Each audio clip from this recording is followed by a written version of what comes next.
ทุกคนเชื่อบ่ว่าผีมีแท้ในโลกนี้สำหรับไผ่ที่มักเรื่องลี้ลับเนาะก็อย่าลืมติดตามช่องของเฮาไว้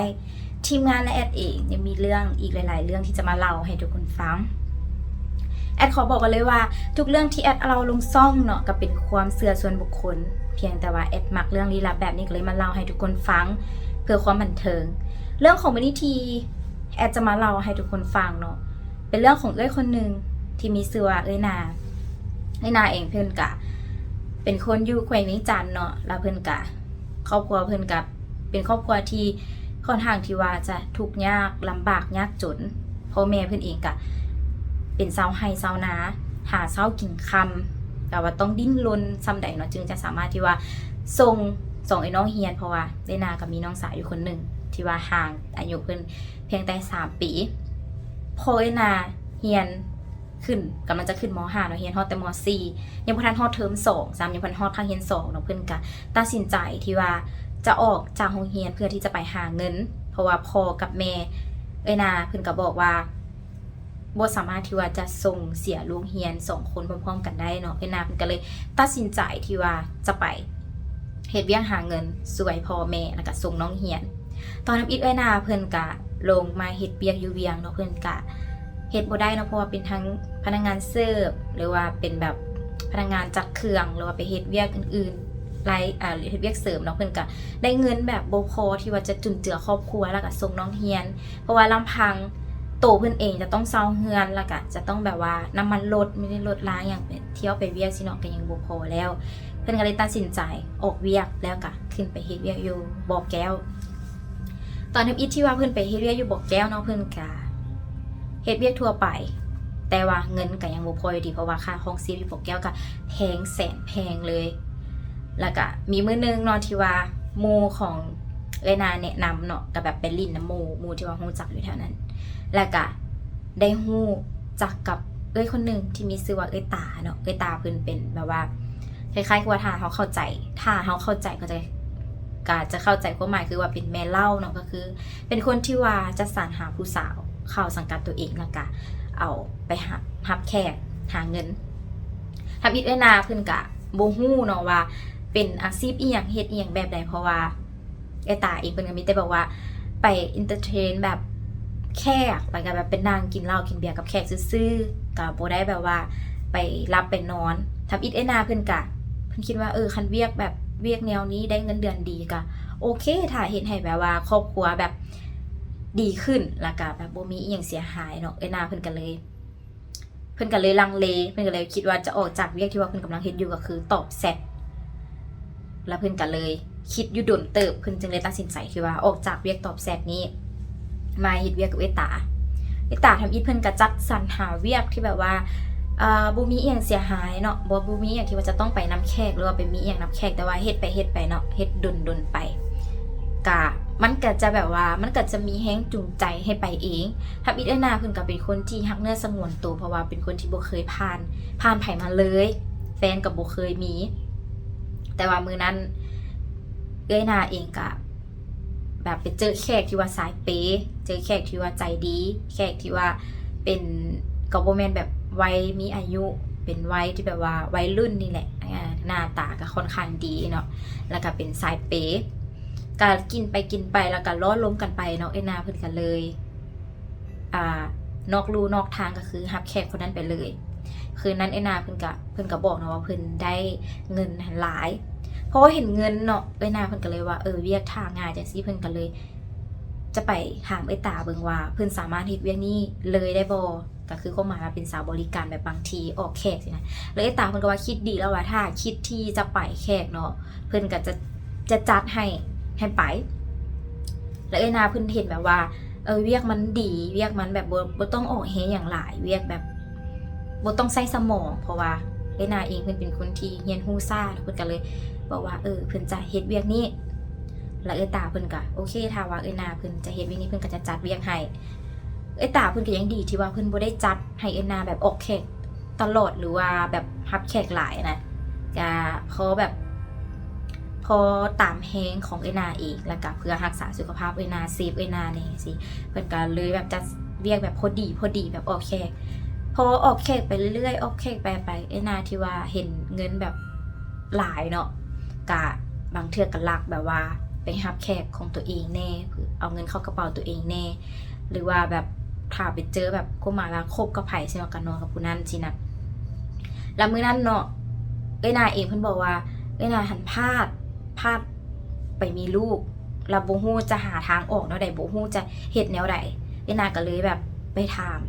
เอ้ยตาเนาะไปปรึกษากับเอ้ยตาก็แนะนำให้เอ้ยนาว่าเฮ็ดจังได๋จังได๋เอ้ยตาทำอิฐกะเอายาให้เอ้ยนากินก่อนเอ้ยนาก็รู้สึกแบบเจ็บท้องปั้นท้องตอนดึกมาเลือดก็ออกไหลคือกับประจำเดือนนี่แหละตื่นเช้ามากะอาการก็บรรเทาลงกะบ่มีอาการอีหยังผิดปกติเอ้ยนาเพิ่นก็เลยไปถามเอ้ยตาก็ถามอาการเอ้ยนาเพิ่นก็เล่าไปแล้วเอ้ยตาเพิ่นก็บอกว่าคือสิจะบ่มีปัญหาหยังแล้วแหละพอเป็นจังซั่นแล้วเนาะคืนประมาณ 4-5 คืนผ่านไปเอ้ยนาเพิ่นว่าเพิ่นฝันเห็นเด็กน้อยที่ว่าวัยกำลังคลานเนาะวัยกำลังคลานโตหันเต็มไปด้วยเลือดเลยแต่ว่ามีแขนหนึ่งหันหักแล้วมีแบบหน้าเบื้องหนึ่งหันเละคลานมาเนาะคลานมาหาเอ้ยนาเองอยู่ห้องเนาะพอคลานมาปุ๊บแล้วก็หยุดยวนหน้าห้องแล้วก็ให้ขึ้นมาแล้วแล้วก็สีหน้าหันเปลี่ยนเป็นสีหน้าที่ว่าอาฆาตแฮงแล้วก็ทำอิฐคานซ่าๆเนาะแล้วไปแล้วก็คานไวๆเข้ามาโดดขึ้นเตียงเอ้ยนาหันแล้วก็มุดเข้าท้องไอ้นาคืนไอ้นาก็ตกใจเนาะไอ้นาตกใจว่าคือฝันแปลกๆเพราะปกติไอ้นาจะบ่ฝันแนวนี้แล้วตื่นเช้ามาไอ้นาเพิ่นก็ไปเล่าเรื่องนี้ให้ได้ตาฟังได้ตาก็ว่าคันว่ารับแขกให้เบิ่งดีๆเพราะว่าย่านพลาดอีกตอนนั้นไอ้นาเองเพิ่นก็บ่ได้สนใจแล้วก็บ่ได้คิดหยังแล้วเด้พอเวลาผ่านไปเนาะประมาณ 5-6 เดือนนี่แหละไอ้นาเพิ่นก็พลาดอีกแต่ว่าพลาดเท่านี้หันเพิ่นบ่ฮู้โตเนาะเพราะว่าเอ้ยนาเองเพิ่นก็แบบกินยาคุมกินยาหันยานี่แบบสลับกันไปมาเลยแบบเฮ็ดให้ประจำเดือนหันขับเคลื่อนหรือว่าแบบประจำเดือนมันผิดมือไปเนาะบางเทื่อบางเดือนก็แบบเลือดก็ออกแต่ว่าออกน้อยบางเดือนก็ออกหลายบางเดือนก็แล้วแต่อารมณ์เลยแบบเพราะว่ากินยาไปมันประจำเดือนมันผิดมือพอรู้สึกว่าเอ้ยนารู้สึกว่าท้องหันคือว่ามันใหญ่ผิดปกติเนาะก็เลยคิดว่าตัวเองตุ้ยบ่ก็เลยบ่ได้สงสัยพอแบบเริ่มมีอาการแบบรู้สึกปวดหากเอ้ยนาเองก็เลยแบบไปลมน้ำเอ้ยตาเนาะเอ้ยตาเพิ่นก็เลยไปบอกไอ้นาว่าลองไปกวดเบิ่งพอไอ้ตาพาไอ้นาไปกวดหมอก็บอกว่าถือพาได้3 เดือนแล้วเนาะก็จนแบบเป็นคุณแล้วคันว่าสิเอาออกก็ยากกินยาคือว่าบ่ได้เลยล่ะเอ้ยตาก็ถามหมอว่าเฮาจะควรเฮ็ดจังได๋หมอก็ว่าคันว่าเซียนเอาออกตัวนี้ก็ยามันเป็นอันตรายก็เอาไว้เลยซะแต่ตอนนั้นไอ้นาเพิ่นบ่อยากเอาไว้เพราะเพิ่นบ่ฮู้ว่าพ่อของเด็กน้อยแม่นไผแล้วเพิ่นก็ย่านแบบมีผลกระทบต่อความสัมพันธ์ของเพิ่นแล้วก็ผู้บ่าวของเพิ่นแล้วก็เพิ่นก็ย่านแบบกระทบกับเวียกงานเพิ่นอีกเลยปรึกษากับเอ้ยตาว่าจังได๋ก็ต้องเอาออกแล้วก็เอ้ยนาอยากให้เอ้ยตาช่วยหรือเอ้ยตาเองเพิ่นก็เลยทำอีเพิ่นก็บ่อยากช่วยเพิ่นก็แบบอยากให้เอ้ยนาหันเอาไว้แล้วเอ้ยนาก็บอกเหตุผลไปแล้วเอ้ยตาก็เลยว่าคันตัดสินใจดีแล้วก็สิช่วยเพราะว่าเอ้ยตาเพิ่นก็แบบเด็กของเพิ่นก็มีหลายเนาะแล้วก็มีหลายคนพลาดแบบนี้นะแล้วก็เพิ่นก็เฮ็ดหลายเทื่อแล้วเพิ่นก็เลยซื้อยามาให้เอ้ยนากินแล้วก็ไอ้ตาเองก็เป็นคนที่เป็นคนเข้ามาว่าเป็นคนเฮ็ดแท้งกับมือเลยพอเบ่งมื้อนั้นก็เอ้ยนาเพิ่นบอกว่าเกือบตายเลยพอเพิ่นเบ่งเนาะพยายามเบ่งพยายามอดพยายามแบบสู้พยายามกัดแขวเพื่อที่ว่าจะให้เด็กคนนั้นออกมานะแล้วตอนนั้นเอ้ยนาเนาะเพิ่นเห็นมีเด็กน้อยคนนึงที่ว่าโตค่ะนะเต็มแบบอาบเลือดเลยแล้วหน้าบ่มีหน้าครึ่งนึงยืนอยู่ทางหลังเอ้ยตาแล้วก็แนมมาหาเอ้ยนาแล้วตอนนั้นเอ้ยนาเพิ่นตกใจแฮงเนาะเพิ่นตกใจแล้วเพิ่นละห้องขึ้นแต่ว่าตอนนั้นห้องบ่เป็นภาษาคนเพราะเพิ่นก็ต้องเบ่งแล้วเพิ่นก็ต้องอดและตอนนั้นก็เด็กน้อยคนนั้นเนาะก็ย่างออกมาเผยให้เห็นคือโตเป็นเด็กน้อยก็ประมาณอายุประมาณ 2-3 ปีนี่แหละยืนจึ้งเบิ่งหน้าเอ้ยนาแล้วก็จึ้งเบิ่งตอนที่ว่าเอ้ยตากำลังเฮ็ดคลอดความหมายว่ากำลังเฮ็ดแท้งให้กับเอ้ยนาเองแล้วก็เด็กน้อยคนนั้นเนาะอยู่ๆก็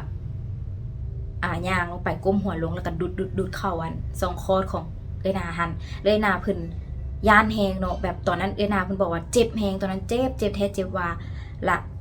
ตาหันกับแบบบีบท้องเนาะคันท้องคันให้แบบให้เด็กน้อยหันหลุดออกมา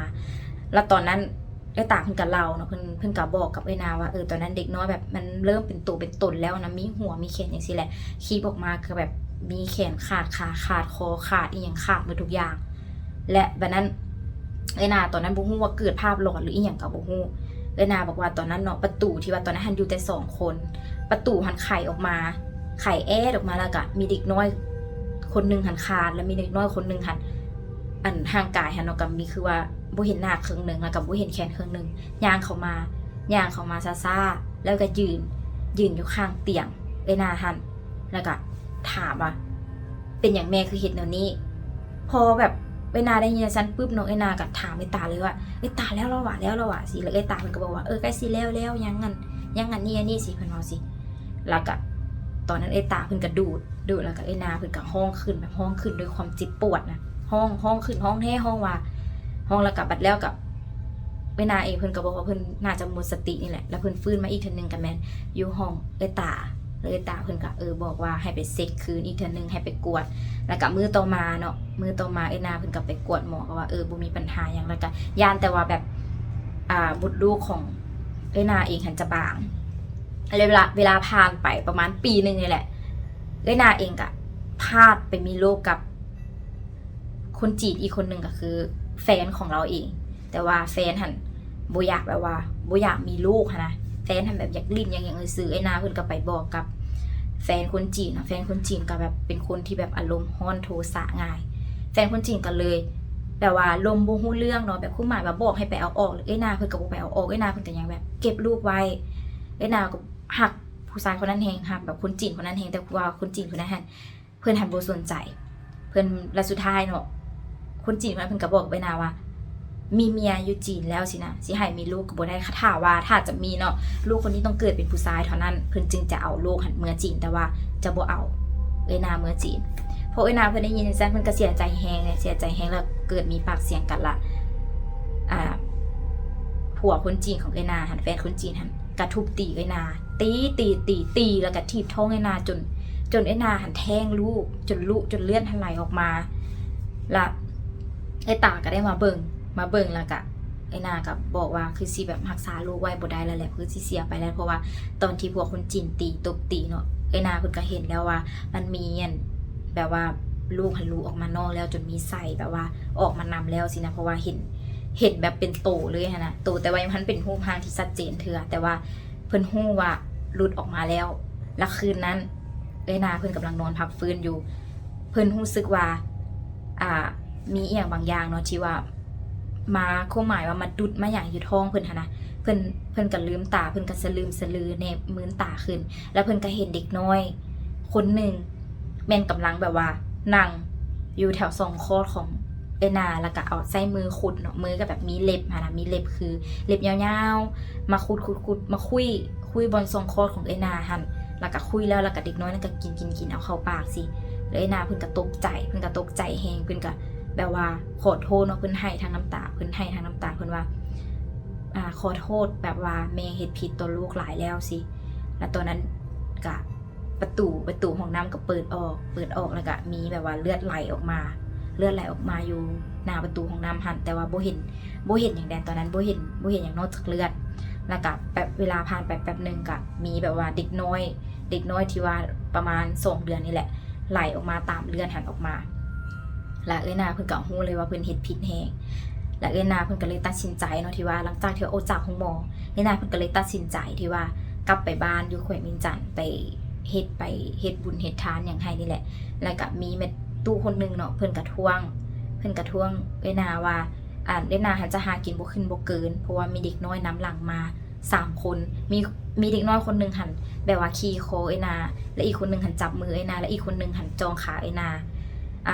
สิเฮ็ดจังได๋ก็บ่เซาสิเฮ็ดจังได๋ก็บ่วิดบ่หยังกันดอกแล้วก็นาเพิ่นก็รู้สึกคือผู้หญิงคนนั้นคือแม่ตู้คนนั้นบอกนะเพราะรู้สึกหนักบ่าและบางคืนก็รู้สึกเจ็บคอแล้วก็รู้สึกแบบว่าปวดขาอยู่ลุมแล้วก็บางเทื่อก็รู้สึกเย็นๆเนาะแล้วก็มือหันก็จะแบบปวดแบบมือของนาหันจะกำอยู่เบื้องนึง และนี่ก็คือเรื่องราวของเอ้ยนาเนาะเอ้ยนาเพิ่นก็บอกเองว่าถ้าไผมีก็บ่ควรที่ว่าจะเฮ็ดแท้งเนาะหรือว่าเฮาจะคบไผกันแล้วแต่เฮาต้องเบิ่งดีๆหันนะเพราะว่า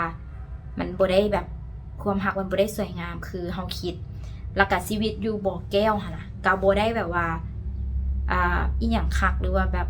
ดีคือที่เฮาคิดเลยเพราะว่าเข้าไปหันเฮาก็ต้องอดทนอดกลั้นอีหลีแล้วก็บ่มีอย่างที่ว่ามันจะได้มาง่ายๆและในการนี้คือเรื่องราวของเอ้ยนาเองที่ว่าเพิ่นเล่าเนาะเพิ่นก็บ่ฮู้ว่าเพิ่นตาฝาดไปเองหรือว่าจังใดแต่ว่าเพิ่นบอกว่าชีวิตของเพิ่นจนฮอดทุกมื้อนี้ก็บ่มีความสุขเลยเพิ่นว่าบางคืนเพิ่นก็นอนบ่หลับเพราะว่าบางคืนเพิ่นจะได้ยินเสียงเด็กน้อยกวนเพิ่นอยู่ตลอดเวลาแล้วบางคืนเพิ่นก็ฝันหาเด็กน้อยที่แบบว่ามาบีบคอเพิ่นก็มีเนาะและเรื่องก็จบเพียงเท่านี้เนาะทุกคนเดี๋ยวแอดจะพยายามไปหาเรื่องม่วนๆมาเล่าให้ทุกคนฟังแล้วเจอกันใหม่คลิปหน้า